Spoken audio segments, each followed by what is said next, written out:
Hello friends, आप सभी का स्वागत है। आज हम बात करने वाले हैं फ्लो चार्ट के बारे में।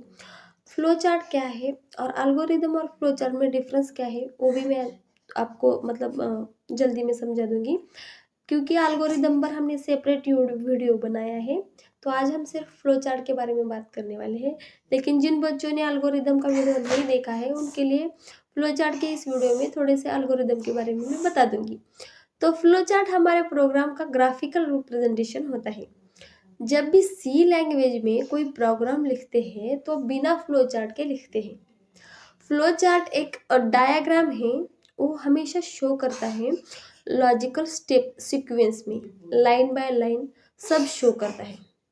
प्रॉब्लम सॉल्व करने की जो स्टेप बाय स्टेप प्रोसेस होती है उसे एल्गोरिदम कहा जाता है, जिसे हम लिखते हैं। ध्यान से सुनिए, हमें जो प्रॉब्लम दी गई होती है उसे सॉल्व करने के लिए जो स्टेप बाय स्टेप प्रोसेस है उसे एल्गोरिदम कहा जाता है, जिसे हम लिखते हैं। पर आज हम फ्लो चार्ट के बारे में जानते हैं। जब एल्गोरिदम लिख ली जाती है या बना ली जाती है तो उसका एक पिक्टोरियल रिप्रेजेंटेशन करना हो तो उसे हम फ्लो चार्ट कहते हैं। This is one tool use in design of program. अगर कोई प्रॉब्लम सॉल्व करनी थी, किन किन स्टेप में सॉल्व करनी थी, उसे पेपर पर लिख लिया, बट लिखने के बाद जो तैयार होता है उसको बोला जाता है एल्गोरिदम, जो हम लिखते हैं स्टेप बाय स्टेप।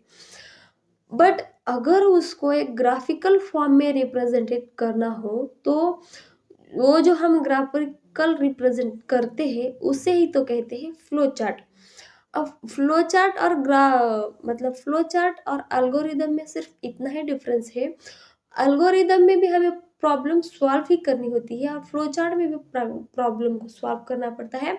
लेकिन एल्गोरिदम में जो हम प्रॉब्लम सॉल्व करते हैं वो स्टेप बाय स्टेप लिख के प्रॉब्लम सॉल्व करते हैं। लेकिन फ्लो चार्ट में हमें सिंबल के मदद से, मतलब सिंबल्स बना के एक ग्राफिकल रिप्रेजेंटेशन सिंबल्स की मदद से हमें वो फ्लो चार्ट्स बनाना पड़ता है।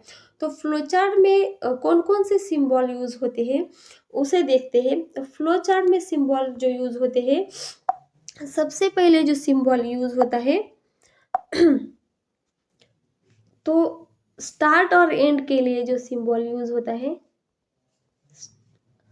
स्टार्ट और एंड के लिए सिर्फ एक ही सिंबल यूज होता है, उसे हम कहेंगे ओवल।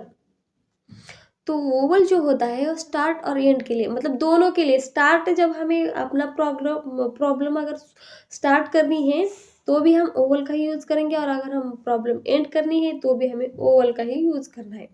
तो दूसरा जो हमारा पैरेललोग्राम है वो किस लिए यूज करेंगे। पैरेललोग्राम जो होता है वो हमें इनपुट और आउटपुट के लिए यूज करना पड़ता है। इनपुट और आउटपुट के लिए हम पैरेललोग्राम का यूज करते हैं। तीसरा जो हमारा सिंबल है वो है रेक्टेंगल।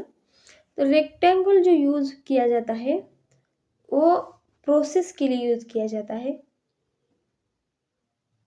हमारा चौथा जो सिंबल है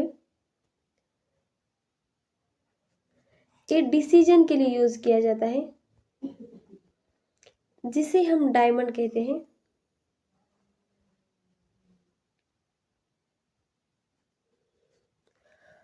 अब जो हमारे एरो होते हैं चार तरीके के,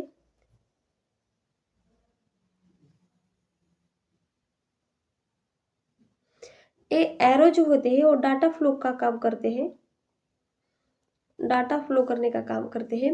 डाटा को एक जगह से दूसरी जगह ट्रांसफर करने के लिए डाटा का फ्लो आपको एरो के माध्यम से दिखाना होगा।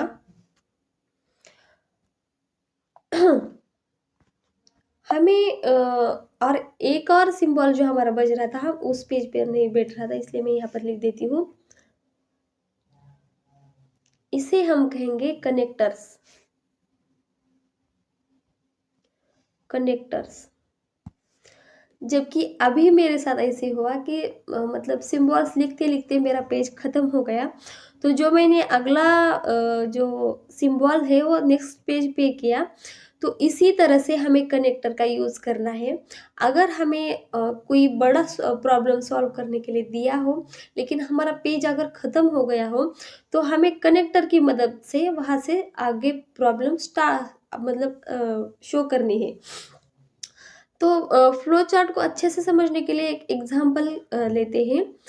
फ्लो चार्ट के लिए एक एग्जांपल लेते हैं। Write a flow chart to find sum of two numbers, दो संख्याओं का योग। तो उसे कैसे लिखते हैं देखते हैं।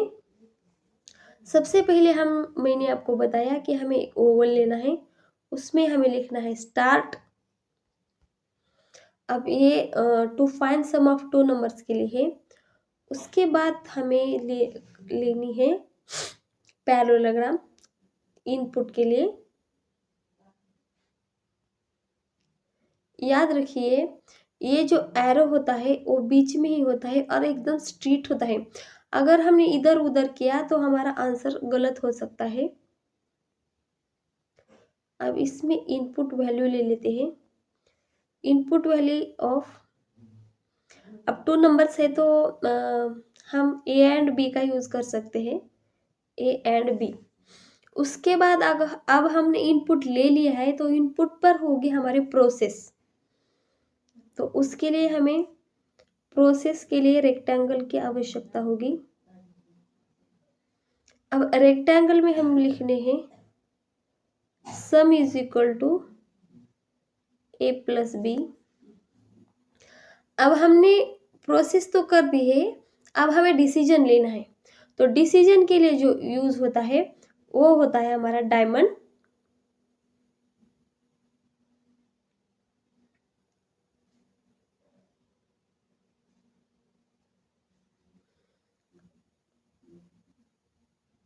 प्रिंट प्रिंट सम, और एंड में हमारा आता है स्टॉप, जो कि हमें ओवल बना के स्टॉप करना है। यहाँ पे प्रिंट सम लिखा है मैंने, यहाँ जगह कम पड़ रही थी तो यहाँ पे इसलिए इसका यूज किया मैंने। अब ये जो हमने फ्लो चार्ट बनाई है वो एक सिंबल की मदद से हमने बनाया है। अगर हमें इसे ही एल्गोरिदम की मदद से बनाना होता तो सबसे पहले हमें स्टार्ट करना पड़ता, उसके बाद इनपुट वैल्यू। अब इसे स्टेप बाय स्टेप हमें इस तरह से लाइन बाय लाइन लिखते जाना होता, उसे हम एल्गोरिदम कहते हैं। लेकिन ये ग्राफिकल और सिंबल्स की मदद से बना है तो इसे हम फ्लो चार्ट कहेंगे। आई होप आपके समझ में आया होगा फ्लो चार्ट और एल्गोरिदम के बारे में। तो अगर आपको ये वीडियो सच में अच्छी लगी हो तो चैनल को सब्सक्राइब कीजिए। धन्यवाद।